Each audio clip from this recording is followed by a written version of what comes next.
So we know that housing is a real source of anxiety for the many in the UK today, but what our new research shows is that it's young people who are truly at the sharp end of the housing crisis. We've seen affordability decrease over time, generation on generation, but it's really young people who today are really suffering. A lot of older people would say, well, hang on, we had it pretty bad too, in that someone in their 60s and 70s today would probably have had to have built up a credit record with a building society or a bank over many years before they were even allowed a home loan. It's far easier to obtain credit for house purchases now, isn't it?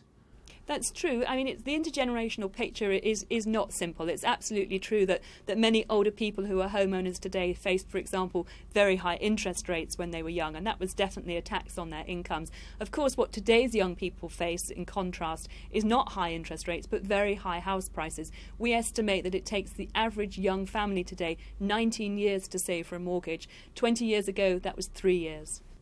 Of course, another thing that older people would say is it's easier for young people today to buy essential goods. I mean, the cost of food relative to wages has fallen very, very dramatically. Household appliances, again, in the old days, you had to save up for months on end to buy things like a fridge freezer, whereas such commodities are relatively cheap these days. Well, it's true that the costs of different goods obviously change over time, and our kind of consumption patterns change over time too. But of course, housing is an absolute essential. We all have to have a home fundamentally. And so the extent to which housing acts as a tax on our income is really important for our living standards. Are we perhaps getting a bit too carried away with the notion of home ownership? I mean, if you take Germany, for example, their home ownership rate is about 51% compared with 63% here. I mean, should we not just accept not everyone is going to be able to buy a home in future? Well, it's certainly true that you can achieve security and you can achieve affordability in different tenures other than home ownership. Germany is a perfect example of where many people do that, and many people decide to rent for the whole of their lives. However, we have to recognise, of course, two key things in the UK. The first is that we have a very unregulated private rented sector, and that means, for example, that you can be given notice with only 2 months before you have to leave a property. The second thing is that in the UK, holding a home is a key way that people build up an asset. In Germany, people have other options for ways to make wealth.